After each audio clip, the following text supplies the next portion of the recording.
ITV et bienvenue à Question Directe qui reçoit aujourd'hui Babacar Saneba. Babacar Saneba est consultant international. Babacar, merci d'avoir accepté notre invitation. Vous avez sorti récemment un livre qui s'appelle Diplomatie économique, les clés de la prospérité pour le Sénégal. Pourquoi ce livre? Merci beaucoup, cher Alassane. C'est toujours un énorme plaisir de venir répondre à votre invitation. Je voudrais tout d'abord saluer l'ensemble des auditeurs de la télévision iTélé et saluer également nos compatriotes qui nous écoutent ici et dans la diaspora. Et vous dire que je pense que la dernière fois qu'on s'était vu, Alassane, dans le cadre d'une émission, c'était dans le cadre du conflit qui opposait l'Ukraine et la Russie. J'en parle parce que cela démontre aujourd'hui la redondance des crises systémiques internationales et donc la nécessité pour les pays de s'adapter pour avoir de nouvelles approches. Et c'est tout le sens en tout cas de ce livre, parce que j'ai décidé de dédier un livre à la diplomatie économique. Cette décision repose sur la reconnaissance croissante de l'importance de la diplomatie économique qui aujourd'hui est devenue un outil essentiel pour placer les pays, en tout cas pour placer un pays dans le cadre de sa recherche de prospérité économique. Donc la décision de publier ce livre répond à cet enjeu puisque nous sommes dans un monde de plus en plus globalisé avec l'avènement de nouveaux défis, de nouveaux défis tels que les défis environnementaux, l'adaptation au changement climatique, une concurrence internationale dense. Donc la diplomatie économique apparaît comme un levier essentiel pour permettre à un pays de pouvoir assurer sa prospérité. Pour ce qui concerne le Sénégal, moi je suis de ceux qui pensent que l'essor économique du Sénégal dépend aujourd'hui plus que jamais de notre capacité à s'intégrer efficacement dans l'économie mondiale et à en tirer le meilleur profit de cette mondialisation. Le Sénégal est considéré comme étant un petit pays, certes, par sa géographie, mais un géant diplomatique. Absolument. Mais certains se demandent pourquoi cet atout n'a pas été exploité sur le plan économique.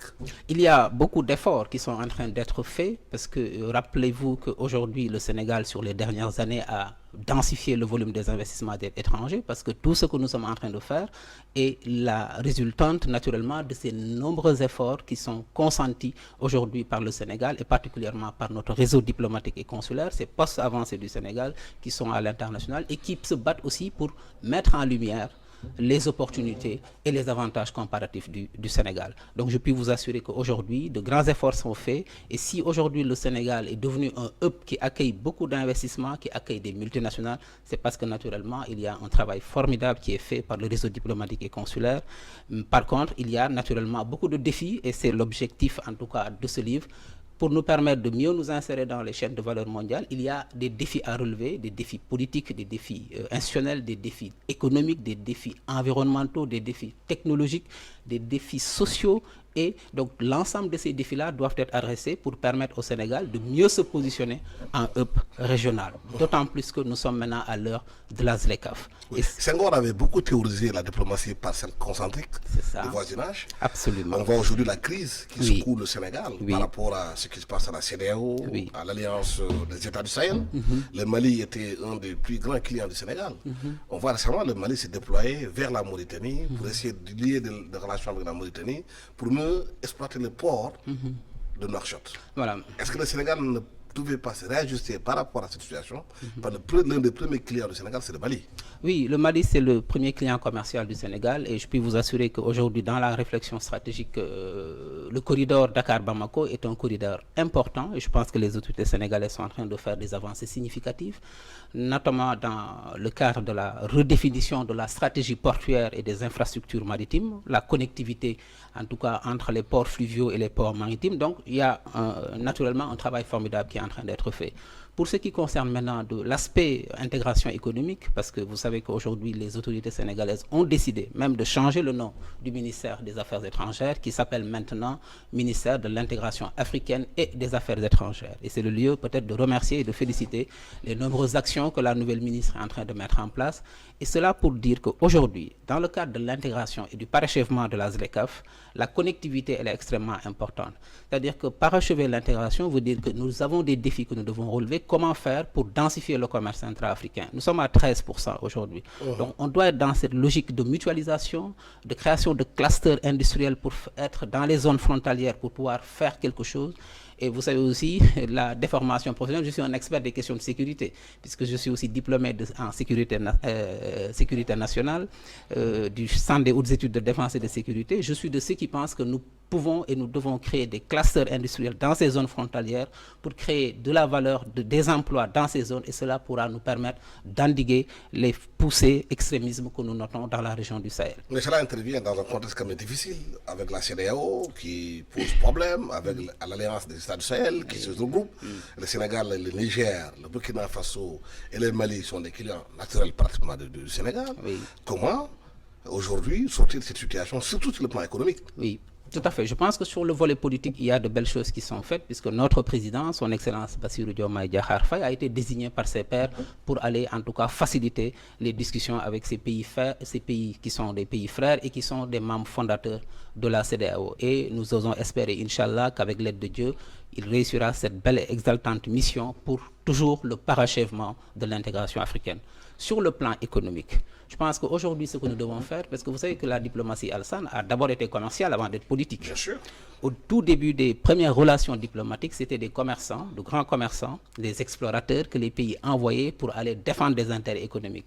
Puis il est arrivé à un moment donné où il y a eu beaucoup d'intérêts en jeu, et là, les pays ont commencé maintenant à migrer vers de la diplomatie politique pour maintenant dire qu'il nous faut signer des accords de protection des marchandises, des accords de protection des investissements, de protéger même la mobilité des personnes. Et c'est comme ça qu'il y a eu cette mutation au début de la Renaissance en diplomatie publique, politique, où les premiers États, les États italiens de Florence et de Venise, ont installé des ambassades permanentes, puis après, la dynamique a suivi.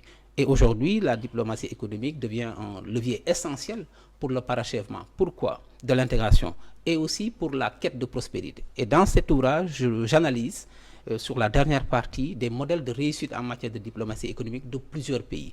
Comment Singapour a fait, comment le Chili a fait, comment le Maroc a fait, comment le Ghana a fait, comment le Kenya a fait, comment l'Éthiopie a fait avec le complexe de Hawassa, comment aujourd'hui des pays très performants comme la Côte d'Ivoire, comment la Côte d'Ivoire a réussi à avoir une stratégie intégrée pour transformer aujourd'hui environ 50% de son cacao sur place. Et je parle aussi d'un exemple de réussite ici au Sénégal, le GNL, le gaz naturel liquéfié, qui a été aussi un exemple de diplomatie, de réussite en matière de diplomatie économique. Donc tous ces pays ont combiné beaucoup d'efforts, des stratégies, des accords régionaux, des stratégies d'ouverture, de l'amélioration de l'environnement des affaires. Mais il y a, comme j'ai dit dans ce livre, un défi majeur pour le Sénégal, c'est la fragmentation institutionnelle. Mais c'est ça le problème. Si on regarde bien le Sénégal, on a l'impression qu'il n'y a pas de stratégie très claire par rapport à la diplomatie économique.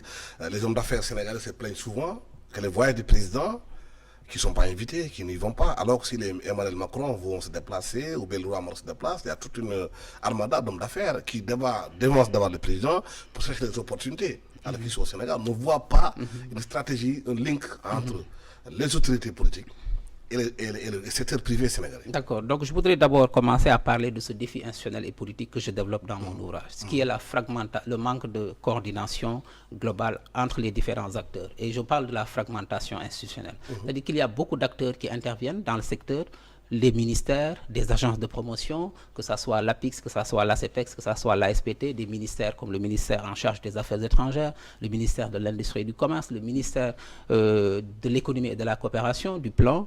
Et donc, c'est une multitude d'acteurs. Parfois, on fait toujours beaucoup de choses et de belles choses, mais le fait qu'il n'y ait pas un cadre intégré et on a des actions qui sont dispersées. Et c'est l'appel de plaidoyer que je lance pour dire que... Voilà, justement, c'est de fragmentation qui fait qu'il n'y a pas de stratégie claire. Voilà, maintenant je pense qu'il faut quand même, il y a quelque chose qui commence à changer, Alassane. Qu'est-ce qui a changé? Et je voudrais vous dire, quand le nouveau président de la République, son Excellence Bassirou Diomaye Faye, si vous regardez ses déplacements à l'international, il est toujours accompagné d'au moins 3 ministres. Il y a toujours le ministre de l'intégration africaine et des affaires étrangères, il y a le ministre de l'industrie et du commerce et il y a le ministre de l'économie et du plan. Régulièrement. C'est le côté étatique. C'est le côté étatique. On ne voit pas les hommes d'affaires sénégalais l'accompagner dans ces Voilà, maintenant, quand le président de la République pose un acte aussi fort comme ça veut dire qu'il impulse la vision pour la diplomatie économique Récemment, au ministère de l'Intégration et des Affaires étrangères, nous avons conduit des missions économiques qui ont accompagné des ministres des Affaires étrangères. Je vais vous donner l'exemple de Riyad, où nous avions réussi à mobiliser 25 chefs d'entreprise sénégalais, donc des champions économiques, pour accompagner le ministre pendant cette commission mixte et ce forum, ce sommet Arabie Saoudite-Afrique, pour pouvoir faire des rencontres B2B avec leurs homologues, avec des investisseurs. La nouvelle ministre nous a instruit, nous sommes en train de faire la même chose dans le cadre du prochain sommet FOCAC, le sommet de coopération Chine-Afrique, où nous sommes en train de préparer le secteur privé sénégalais pour pouvoir accompagner cette dynamique. Parce qu'à la fin du jour, ce que nous cherchons, c'est la diplomatie économique. Elle sert à quoi? Mais la réalité des faits, elle est là. Je vous donne un exemple. Oui. Le Maroc a réussi, avec son roi, à installer ses banques marocaines à l'extérieur du Maroc. Absolument. Surtout au Sénégal avec Attijari Bank, entre autres. Absolument. Les Burkinabés sont présents au Sénégal avec Coris Bank, entre autres. Absolument. Mais on ne voit aucune banque sénégalaise à l'extérieur du Sénégal. Donc on y travaille, puisque naturellement, dans le cadre de la stratégie de réorientation des flux de la diaspora, ça fait partie des choses que nous disons. Il nous faut avoir des banques installées dans les pays du Nord avec des licences en plein exercice, pas des bureaux de représentation. Mais je voudrais revenir... quelques bureaux de la BHS, c'est pas de la publicité, à BNP. Bien sûr, voilà. Maintenant, le plaidoyer, moi je suis un banquier de métier, sur les 20 dernières années, j'ai sillonné la diaspora pour théoriser cette idée d'avoir des passerelles de transition économique et de pousser le concept de bibancarisation pour que les banques sénégalaises aillent exercer en licence de plein exercice, disposer des licences de banque universelles pour diffuser des produits financiers, parce que c'est cela, les véhicules financiers, qui nous permettront demain de lever l'épargne. Mais je voudrais... Dans les faits, si vous allez par exemple aux États-Unis, vous allez en France, vous voyez les banques chinoises. Absolument. Insérées Absolument. dans les ambassades chinoises. Dans chaque ambassade chinoise, vous avez une agence, une banque chinoise dans l'ambassade. Le soir, les Chinois viennent verser l'argent dans les comptes, dans leur banque locale. Au Sénégal, on ne voit pas. C'est le concept de bibancarisation que j'ai évoqué tout à l'heure. C'est-à-dire que quand une banque d'un pays va ouvrir une autre banque dans un autre pays ayant une licence de plein exercice, c'est-à-dire que quand des clients ouvrent des comptes là-bas, c'est des comptes miroirs. On dépose l'argent là-bas et c'est un jeu d'écriture, et ça facilite et ça réduit les coûts de transfert d'argent. Et c'est pourquoi la zone Asie, la zone LATAM, les coûts de transfert d'argent sont beaucoup moins importants que vers la zone Afrique, qui est encore la zone la plus chère. Qu'est-ce qui empêche le Sénégal de faire ce modèle? Maintenant, il est important, et c'est cette réflexion, en tout cas moi, dans mon livre, c'est la réflexion que je jette, c'est une modeste contribution, parce que elle sert à quoi, la diplomatie économique, fondamentalement? La première chose, je développe dans cet ouvrage 6 stratégies de diplomatie économique. La première stratégie, c'est la stratégie d'attraction des investissements internationaux. Oui. Je dis qu'il faut que le Sénégal travaille à travers le monde entier, dans notre réseau diplomatique, pour qu'on sache dans chaque partie du monde qu'est-ce qui est attendu. Donc la stratégie d'attraction des investissements internationaux, parce que nous avons besoin d'attirer des investissements, parce que nous avons un environnement des affaires qui est très clair, nous avons une stabilité politique, nous avons des avantages comparatifs, une main-d'œuvre qualifiée, nous avons des infrastructures telco qui sont de qualité. Donc le Sénégal est un pays attractif avec des zones économiques spéciales et fondamentalement une stabilité politique. Première stratégie. Deuxième stratégie que je développe, c'est la stratégie de conquête de marché que vous avez évoquée tout à l'heure. Il faut aussi que nous sachions faire la segmentation, prioriser les marchés du Sénégal, c'est-à-dire quels sont les marchés internationaux prioritaires pour le Sénégal. Quand nous aurons fini d'identifier nos marchés, de pouvoir segmenter les marchés, de pouvoir faire du business matching entre nos produits exportables pour adresser les marchés cibles. Mais pourtant, il y a eu beaucoup de tentatives qui ont été faites, mais qui ont échoué. L'AGOA est un exemple. Oui, l'AGOA est toujours en cours. Les Sénégalais d'exporter de marchandises aux États-Unis, mais ils sont incapables de le faire. Voilà, le Rwanda a fait 2 fois mieux que le Sénégal. Oui, alors pourquoi aujourd'hui on peine sur l'AGOA? Parce qu'effectivement, il y a un travail de ciblage qui doit être fait. C'est-à-dire que quand on nous dit qu'on a 120 produits éligibles sur l'AGOA, il nous faut, savoir est-ce que ces 120 produits-là sont exportables. Quand je dis exportables, c'est au-delà d'être affranchi sur les barrières tarifaires, il y a ce qu'on appelle des barrières non tarifaires et les capacités de production de masse. Donc aujourd'hui, dans la stratégie de conquête de marché que je développe, c'est comment outiller, préparer notre secteur privé national, les mettre à niveau d'abord, parce que l'export, c'est de la compétition, les mettre à niveau, puis les pousser vers la certification de leurs produits, puis après travailler sur l'aspect qualité, parce que le packaging, tout ça c'est important, les codes FRA, et à partir du moment mais tout où ça demande l'accompagnement de l'État. C'est ça, mais le privé sénégalais se plaint, l'État du Sénégal alors, ne les là, accompagne je pense pas. que c'est le rôle aussi de plusieurs agences, comme l'Agence sénégalaise de promotion des exportations, parce que nous, dans le cadre de cette stratégie de conquête de marché, le réseau diplomatique et consulaire est aussi à disposition pour pouvoir aider ces agences de promotion à mieux se déployer, à faire ce travail d'identification et de suivi des tendances économiques sur tous les marchés. Troisième stratégie que je développe, c'est la stratégie de la promotion du transfert de technologie et du savoir-faire. Parce qu'il y a des zones du monde où ce qui est attendu, c'est du partage de compétences, de technologies, de savoir-faire. Cinquième stratégie que je développe, quatrième que je développe, c'est la stratégie de la territorialisation des actions de développement. Donc, la diplomatie économique doit permettre aussi d'aider les collectivités territoriales dans leur recherche de financement, donc particulièrement dans le cadre de la coopération décentralisée, parce qu'il nous faut réduire les inégalités régionales pour aussi pousser les investissements dans nos territoires. Cinquième stratégie que je développe, c'est la stratégie de réorientation de l'épargne de la diaspora, parce qu'il nous faut aujourd'hui la diaspora, c'est une vaillante diaspora, elle a envoyé environ 1700 milliards l'année dernière, c'est 13% du PIB, sauf qu'elle sert à financer la consommation des ménages. Nous voulons lever l'épargne et pour lever l'épargne, il nous faut des véhicules financiers adaptés, des produits attractifs pour la diaspora, la mise en place des fonds communs de placement, des fonds Mais la diaspora prend confiance vis-à-vis des autorités. Elles ont dit à touche pas qu'il investit l'argent au Sénégal et il est floué, elle n'a pas confiance de mettre de l'argent dans l'État du Sénégal. Non, je pense qu'il y a une nouvelle donne. Quand dans un pays aussi on parle souvent de corruption, de détournement d'argent, la diaspora met de l'argent dans le bâtiment. Mais il y a souvent même dans le bâtiment, elle est flouée parce que vous envoyez votre argent à votre oncle, il détourne votre argent. Il y a une nouvelle donne maintenant puisque cette même diaspora a voté massivement pour ce nouveau régime qui est en place, ce nouveau projet pour un Sénégal souverain, juste et prospère, parce que la diaspora a été un levier important dans cette victoire. Donc nous pensons que nous devons utiliser... elle a été toujours comme ça, la diaspora. Même quand Macky Sall venait, elle avait fait ça avec Macky Sall. Elle s'est retrouvée aussi dans la rue. Il n'y a pas de résultat. Ce que nous disons, je vais juste peut-être finir, Alassane, sur la sixième stratégie, qui est la stratégie d'attraction des touristes internationaux et des investissements dans le secteur touristique. Pour revenir sur la diaspora. Parce qu'aujourd'hui, tout ce que nous avons réussi à faire de grandes choses pour la diaspora. Moi, je suis un ancien Sénégalais de l'extérieur, j'ai vécu 25 ans en France. Nous avons réussi à faire des associations, des Kër Serigne Touba, des Kër Maodo. Nous avons réussi à élire des députés, nous avons des représentants dans toutes les institutions de la République. Ce que la diaspora sénégalaise n'a toujours pas réussi, c'est les passerelles de transition économique. Vous avez parlé de l'Éthiopie tout à l'heure, qui est le premier pays africain à avoir lancé des obligations diaspora, des diaspora bonds. Et ça a marché. Le Ghana a lancé des diaspora bonds parce que aussi c'est une grande diaspora très dynamique. La diaspora sénégalaise, elle est quatrième en Afrique. Parce que la diaspora éthiopienne et ghanéenne a confiance à l'État ghanéen, à l'État éthiopien. Le problème qui se pose au Sénégal, la diaspora a du mal à faire confiance aux États ou ceux qui ont incarné l'État au Sénégal. Non, je ne pense pas qu'il y ait fondamentalement ce problème de confiance. Mais je pense qu'on doit travailler à mettre en place des véhicules financiers. Puisque le problème, c'est qu'aujourd'hui, selon la Banque mondiale... Je vous donne un exemple. Quand on lançait Air Sénégal, l'ancien ministre du Tourisme et du Transport aérien, Maïmouna Ndour Seck, je pense bien si je me trompe, avait dit qu'il y aura 11% de capital populaire qui sera mis à la disposition de la diaspora sénégalaise. Excellent. Comme en Éthiopie, ils ont fait avec Ethiopian Airlines. Jusqu'au moment où je vous parle, rien n'a été fait. D'accord. Alors je vous dis maintenant ce que nous devons faire aujourd'hui pour réussir cela. Qu'est-ce que nous devons faire? Il nous faut des véhicules financiers.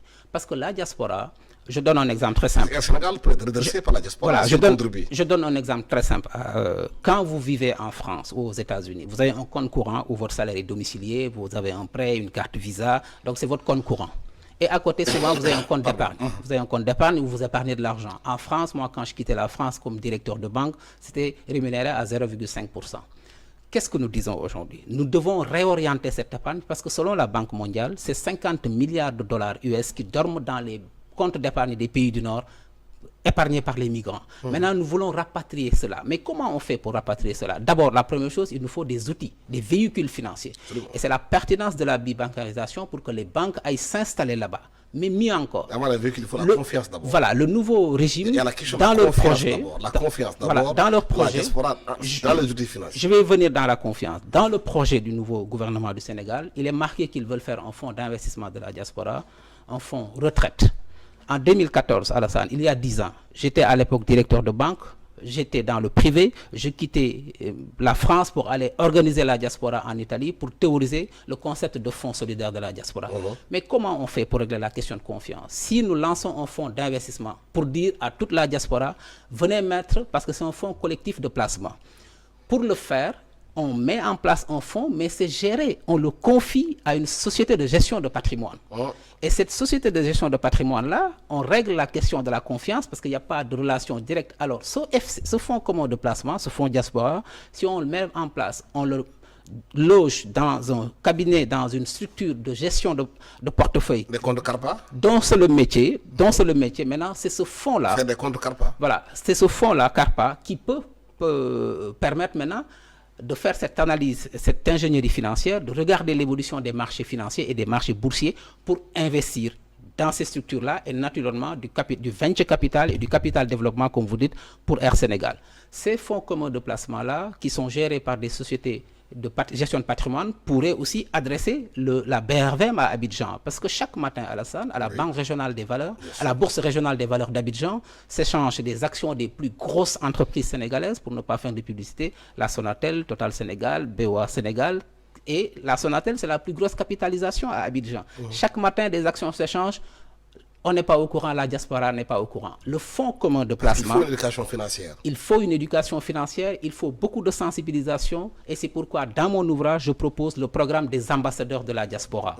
Qu'est-ce que je dis dans le programme des ambassadeurs de la diaspora? Je dis que pour porter la conduite du changement, pour expliquer à la diaspora sénégalaise l'intérêt de mutualiser et d'avoir un fonds commun de placement à confier à une structure spécialisée en gestion de portefeuille pour adresser et faire des investissements peu risqués, ça c'est de l'ingénierie financière et c'est là où on dit qu'il nous faut beaucoup de communication, de sensibilisation et je pense que le Sénégal aujourd'hui, je peux citer un jeune comme Omar Sy qui est l'un des acteurs les plus en vue en France aujourd'hui et dans le milieu du cinéma peut aussi être un ambassadeur de la diaspora. Je pense que dans beaucoup de parties du monde, on peut trouver des ambassadeurs de la diaspora pour porter ce message, pour expliquer un jeune comme Habilam, qui est aujourd'hui numéro 1 sur le réseau mondial TikTok, pourrait aussi jouer ce rôle-là.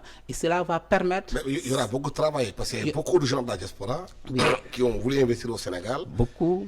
Qui sont heurtés voilà. À un échec parce que l'État du Sénégal n'a pas su les accompagner dans les investissements et la plupart d'entre eux sont rentrés. Maintenant, il y a Alassane, même deux qui ne veulent plus revenir au Sénégal parce qu'ils ont perdu de l'argent. Maintenant, Alassane, imaginez le schéma. Si aujourd'hui on lance un fonds commun de placement de la diaspora, c'est-à-dire que chaque Sénégalais partout dans sa position à travers le monde dit j'achète tant d'actions et je dépose mon épargne dans ce fonds commun de placement. Confié à une société de gestion de patrimoine, des spécialistes qui n'ont absolument rien à voir avec la politique. Et ces gens-là vont regarder les tendances des marchés financiers et ils peuvent, si on a là-bas, ils peuvent dire que Air Sénégal a besoin de capitalisation. Nous pensons que le fonds peut aller acheter des parts dans Air Sénégal. Et aussi d'accompagner nos SMI champions, c'est-à-dire que nos champions économiques. Changer aussi la législation au Sénégal. Par exemple, un Sénégalais qui veut investir au Sénégal, à Dubaï par exemple, il est obligé de travailler au Dubaï. Les étrangers viennent investir au Sénégal, ils peuvent investir comme ils veulent, rapatrier l'argent comme ils veulent, ils ne travaillent pas avec les nationaux. Aujourd'hui, le Sénégal devient gazier et pétrolier, qu'un pays qui a des potentiels. Est-ce qu'il ne faudrait pas changer la loi? Le local content existe déjà, Alassane. La loi sur le local content, fondamentalement, qu'est-ce que cela veut dire? Cela veut dire que dans tous les secteurs d'activité... Mais c'est pas les contourner. Voilà. Quelqu'un peut venir créer une société à capitaux sénégalais, avec des juristes sénégalais, alors derrière, il y a... Mais vous savez aussi, on est dans des zones d'intégration aussi. C'est-à-dire que aussi, le Sénégal est un pays qui est membre aussi de plusieurs, a signé des accords de libre-échange, et donc nous sommes tenus de respecter aussi nos engagements. Est-ce que ces accords vont à l'encontre des intérêts du Sénégal? Est-ce que si les accords vont à l'encontre des intérêts du Sénégal, il ne faut pas les changer? L'idée, ce que moi je développe dans cet ouvrage-là, je dis que la diplomatie économique sert à défendre les intérêts de notre pays sur la scène internationale. Mais vous, Sénégalais, si vous allez investir à Dubaï, vous êtes obligé d'avoir un local pour travailler avec lui. C'est les clauses. Et qu'il aura des pourcentages dans ton entreprise. Ce sont les clauses d'attractivité que le Sénégal a mis en place parce que nous avons un code des investissements le Sénégal est un pays très attractif parce que nous voulons attirer des investisseurs chez nous. ce que je dis sur les zones économiques spéciales, par exemple, qui sont des zones pour attirer des investisseurs, parce qu'il y a des facilités, des incentives qu'on met, etc.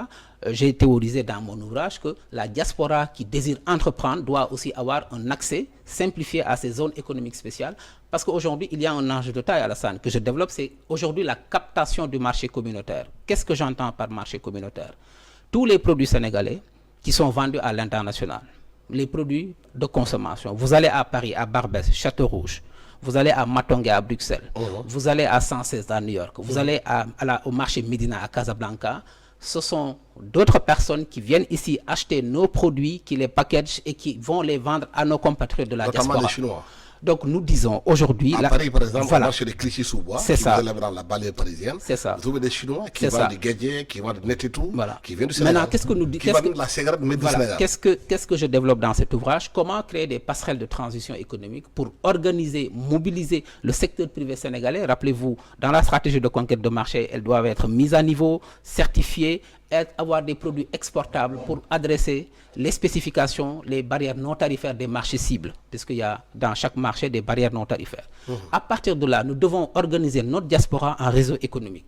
Je m'explique. Si aujourd'hui les Sénégalais qui vivent à Milan, à Brescia, montent une centrale d'achat sous forme d'une coopérative, et que maintenant qu'on établisse les contacts avec des productrices ici, les vaillantes femmes qui produisent aujourd'hui Fognon, tous ces produits qui sont maintenant packagés, brandés et qui ont des codes FRA, on organise une centrale de collecte ici pour augmenter les capacités de production. Parce que là aussi, c'est un enjeu, c'est un défi majeur.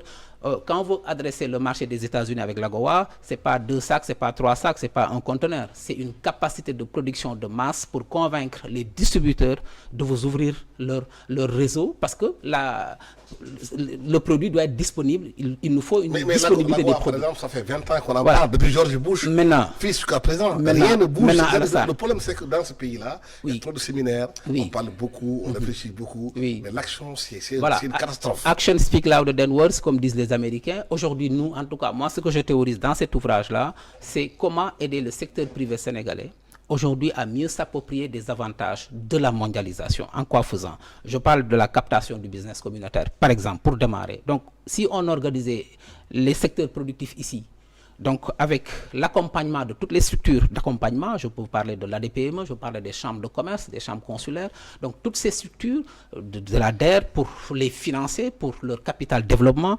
À partir de ce moment-là, on organise notre diaspora en réseau, en centrale d'achat, en réseau économique, et là on fait le go-between. Et donc nos centrales ici, nos producteurs alimentent les centrales d'achat de notre propre diaspora. Ça arrive sur place, notre diaspora s'organise, crée des emplois et diffuse nos produits. Ça, c'est déjà une première chose que nous pouvons faire tout de suite.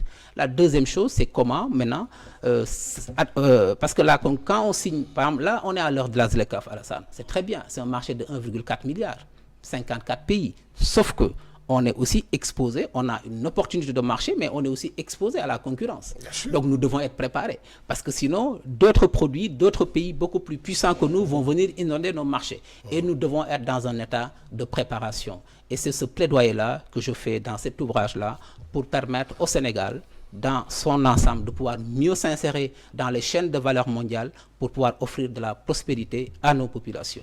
Merci infiniment à Babacar Saneba. Je rappelle que vous êtes consultant international. Vous avez sorti un livre qui s'appelle Diplomatie économique, les clés de la prospérité pour le Sénégal.